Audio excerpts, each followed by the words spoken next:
Hello guys and welcome back to my channel. My name's Thomas if you're brand new here, and I make style and hair related videos every single week. So in this video, I'm just doing a Q&A, a men's hair growth Q&A. I put a post out about 5 weeks ago, I know, delayed, 5 weeks ago, asking you guys to ask me questions. Hair growth specific though. My initial idea for this video was to do a 73 questions and take you on a tour around my new office, but CPF today, like actual, can't be bothered. I just want to sit in this hand chair and do that. So that's what I'm doing. And I've picked out 10 questions or 11 questions that I thought were really great.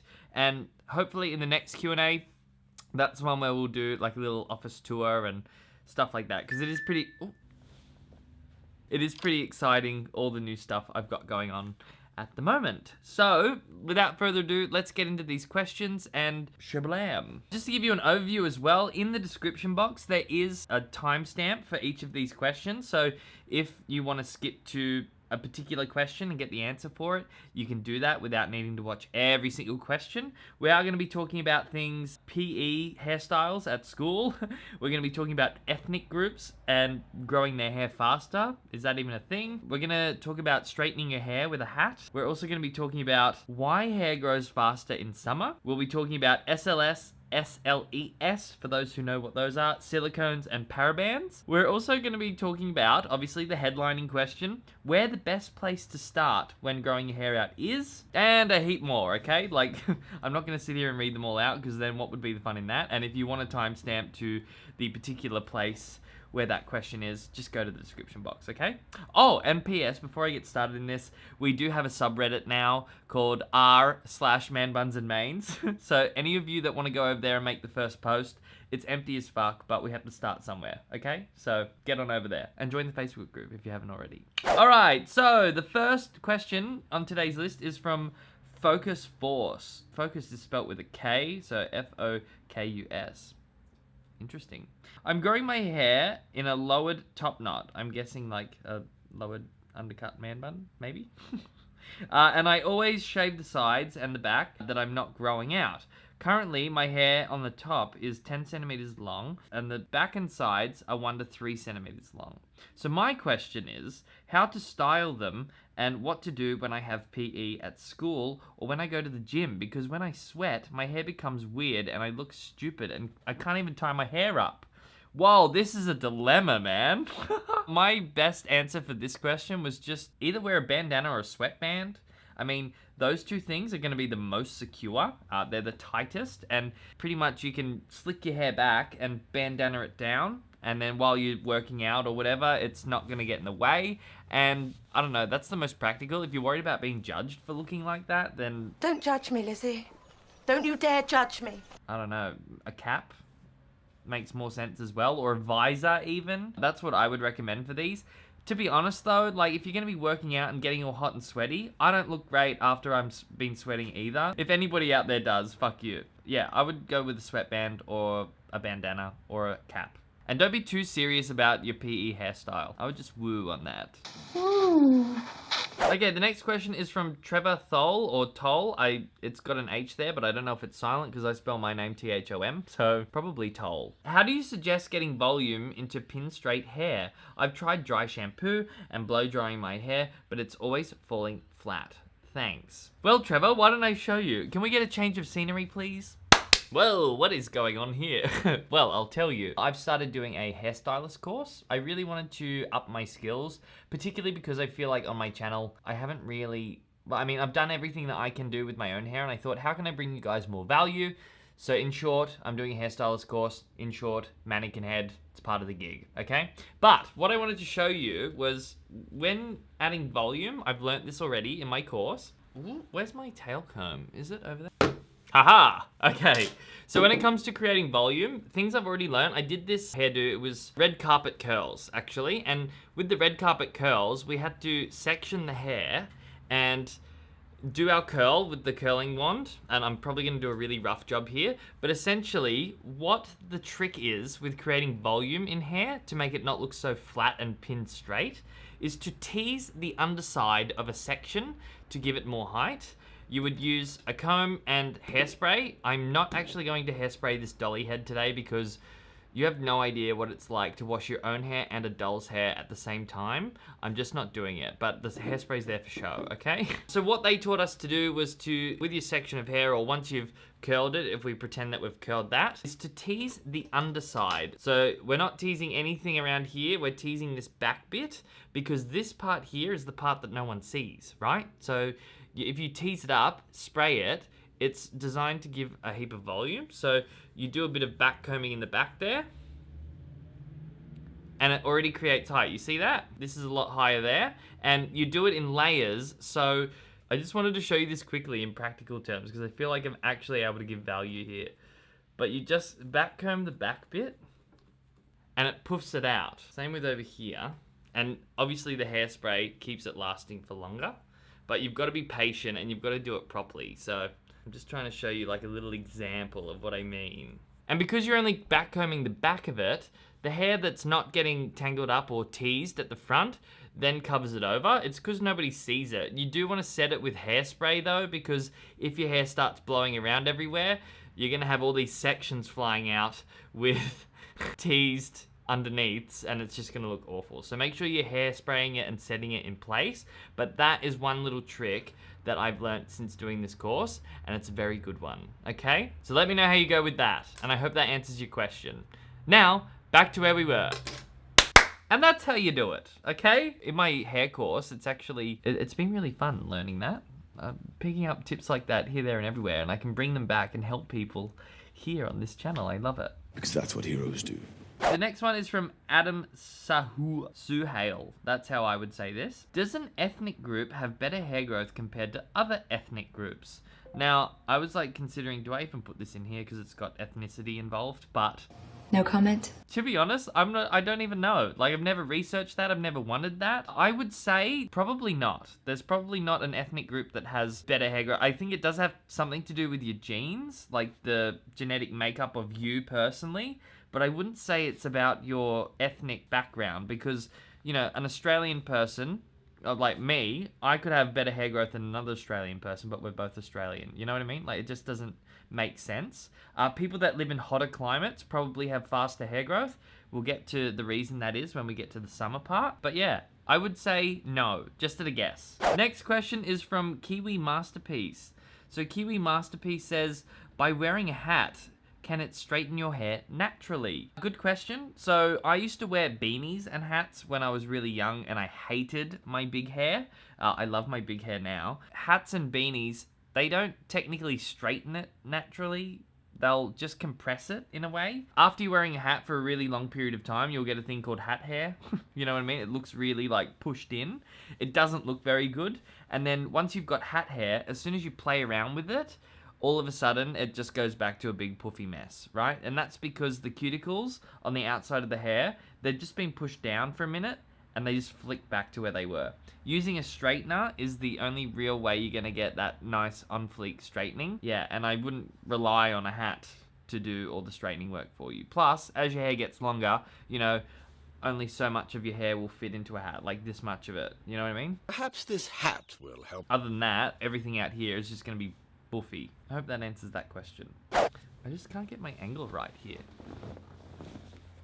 Oh, this is cool. I like this angle. This angle's better. Covers up my sagginess. I've put on weight too, guys. Do you know that? Doesn't matter to me, well. Alright, next question is from Eric Odom. So Eric says, how come my hair grows crazy fast in summer but slows down a little bit in the winter time? Great question. Okay, so if we go back to any video where I've mentioned hair growth, hair growth specifically is based on blood flow to the scalp. We know that hair loss is from DHT that strangles the follicle, which means it cuts off blood circulation. So if you have no blood circulation and get nutrients to that bulb, then What happened to your hair? look, essentially more flow, more grow. But I also have read a very technical article. It was about warmer weather can actually increases the supply of nutrients that create keratin. So keratin is what your hair is made of. So if you've got more supply of those nutrients in warmer weather, you've also got more flow. Yeah, it's just a heavy flow kind of month. Of course, there's going to be more hair. You know what I mean? So If you really want to have gorgeous growing hair all the time, just chase the summer. That's your best bet. The other point that I was making too about ethnic groups, so people that live in hot climates, like people that live in Bali, it would make sense that, I haven't gone around and surveyed all of Indonesia, but it would make sense that their hair grows faster than people that live in Iceland, because they're in warmer climates all the time. They've got better blood flow, I guess, or depending on how much the Iceland's exercise, I don't know, but you get me. Okay. Bye. All right, the next question is from Eduard Popovskis. It's literally forever been a thing where I can't get people's names right. He says, what's your opinion on SLS and SLES, silicone and paraben-free shampoos? My opinion on the shampoos is they're great. You should be using one.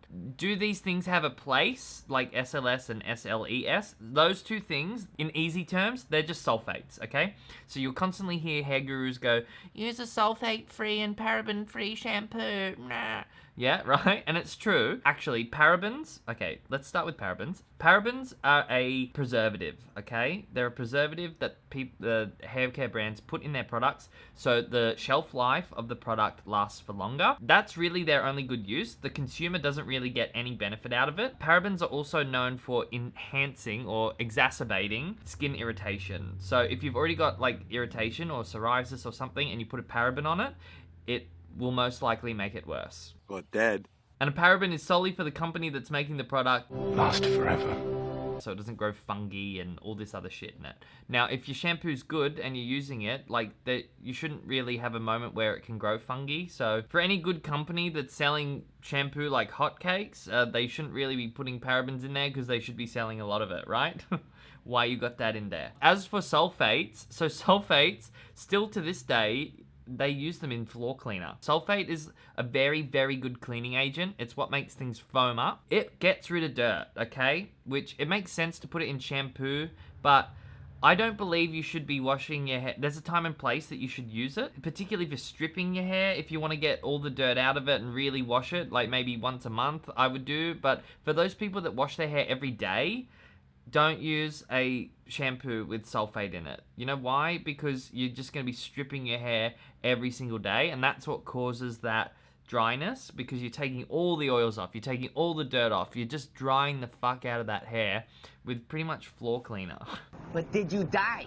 That's why those brands use it. They're like, oh my god, use our shampoo, it'll make your hair so clean, which it will, but it'll also make it dry. And if you don't know how to look after your hair properly, then that's why using these things is a problem, especially if you're using them all the time. I do think that sulfates in shampoo is good, because when I get build-up or anything like that, it always cleans it right off, and that's what you want. With silicones, so silicones as well, these are another thing that people are like, oh, that's such a fake ingredient, don't use silicone, it's so bad. There's always exceptions to the rule, okay? The good part about silicones is they protect the hair, they encapsulate it, and they can make it look shinier. The bad things is, depending on what silicone you use, it encases the hair, and essentially nothing can get out and nothing can get in. So if you're trying to put, you know, a rebonder on there, or you're trying to build the hair's strength back up, it can be bad because you've sealed it, and then over time, what happens is your hair looks shiny, but because you can't get any new nutrients to it, it ends up getting dry and brittle and breaking off in the end. That's why silicones have a bad, like, name about them. But there is, like, water-soluble silicones as well. I think the one that is the best to use, so when you check your products, it's called cyclomethicone. That is a water-soluble silicone, which doesn't build up. So when it's very easy to wash out. Other silicons that aren't that will usually build up, and that's what causes that prolonged damage. You just have to know what you're looking for, and I guess like doing your research on it as well. I just do it because I'm here on this channel and I'm constantly researching new hair stuff, so that's how I know this shit. But the average Joe doesn't know about that, so Now, you do. it's easy to see how people get it confused or get muddled up or can't be bothered learning about it, you know what I mean? But anyway, they all have their place, except parabens. I mean, even they have their place for the brand side of view, like prolongs their product, but it's not really good for anyone else. Anywho, Moving forward. Next question is from Jamie Stockwell. Hey, Jamie, we just featured him in the jobs video. He had some good input on jobs for guys with long hair, actually. Jamie's question is the headlining question, actually. Did growing out from a top knot / undercut with a bun make the process easier? So I know this is a little bit different to what I've labeled the video. He's pretty much asking, like, should I start with a men bun undercut or not? Was it easier to do it that way? In my opinion on this, it's all about comfortability. What are you comfortable with? In my own opinion, I would say, yes, it was easier. The reason is, I started growing my hair out not from level 0, but from like level 3. Awkward stage. You know what I mean? I still had a style that I was really comfortable with, and the first 3 months of growing my hair was actually alright. It didn't suck that bad. The first 3 months of my growth journey were quite comfortable, and I feel like I would have been more uncomfortable if I had shaven all of it to a 0. I feel like I would have felt a lot more awkward the whole way along, or for that whole 3 months. At least the way I did it, you know, like I had 3 months of still looking fine and not really being bothered about it. It's everything after that just all went downhill. That's what makes us strong. Whether it makes it easy or not, it's really a personal choice. You have to think like, well, how comfortable am I going to be with this? How committed to it am I? Once you make your decision, just go for it. I feel like growing it out from a man bun or having the undercut man bun and starting to grow there gives you like 3 months grace. That's the headlining question. Next question is from Jason Baired, or Bard. Baired. I think it's Baired. Banzai! Close enough. So Jason's actually a really active member in the Facebook group. Love his stuff. Okay, Jason said, I'm 4 months into growing my hair out, but I've noticed split ends. Should I wait until my hair is a lot longer before getting a trim, or do this now? My recommendation for this is do this now. If ever you see a split end, you need to get straight to the hairdresser, because the longer you leave them, the more damage you're going to cause. And if there's one, it's likely that there's multiple. So you're better off getting a trim. Like right now? That's right, right now. I did speak to Jason privately though. He is a member of the Facebook group. He asked me the same question. I answered directly to him, but I asked him if he used heat or not. Usually, if you don't use heat, you're not likely to see split ends. Like that's usually what speeds them up or brings them out a lot quicker. But if you're seeing split ends and you're not even using heat, like look at moisturizing that shit and get to the hairdresser straight away and just get a little tiny trim, but be very firm. Like 1 inch. How much can 1 little inch do? Too much. little trim. Just get rid of split ends. Like I'm growing this. The next question is from Samuel. I can't say that name. Samuel. It's from Samuel, okay? That's all you need to know. How to deal with people telling me to cut my hair. Well. Are you ready? Well, Samuel, all you gotta do is this. Roll your sleeves up, hold your head high, take a deep breath, and Slap them the ball! Flip, flip, flip, flip, flip! ta-da! That's all you have to do. Seriously, just keep going with it and join the Facebook group. It's the best investment ever, and people can hold you accountable in there. It's great. You just need a community of people who are like-minded and seeing what you see, okay? I see you. I see you. I see you. The next question is from Michael. So what's the length of your hair and how many years have you been growing it? To be honest, I don't even know the length of my hair right now. It's nearly down to my nipples, so Would you mind if I could see? I don't know the exact. I am about to do a video that showcases my hair in its longest form, so stay tuned for that. But I have been growing it for nearly 2.5 years now. Or maybe even 3 years, actually. It was April 2017, so April 2020 is coming up. That's 3 years of growth. Wow. But I have had a lot of cuts in between then, so that's what I've been doing. All right, now it's time for the last question. So question number 11. This one is from Leonardo. So Leonardo says, what can we do if we have problems with our hairlines? Middle hairline on top as well.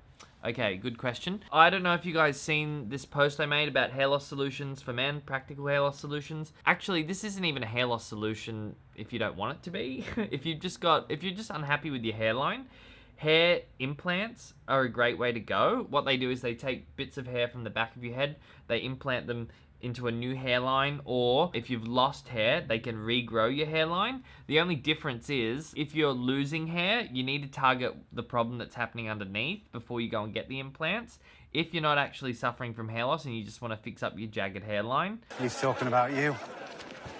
What? I'm a candidate.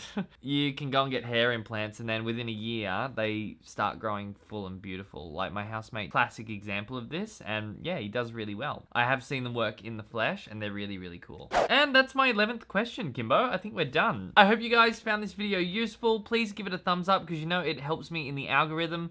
I also wanted to encourage everybody to go and join the subreddit r/manbunsandmains, and also join the Facebook group if you haven't already. The reason I created the subreddit was I just noticed so many of you are on Reddit, and Facebook groups might not be for everyone, and I thought, I've not been thinking about these people. So that's an option there for you as well. I'm planning to make it like a sharing forum, just like we've done on Facebook as well. So if that's your kind of thing, make sure you go and hit it up. Hit the subscribe button, and I will see you next week for another video, okay? Catch you later. Goodbye.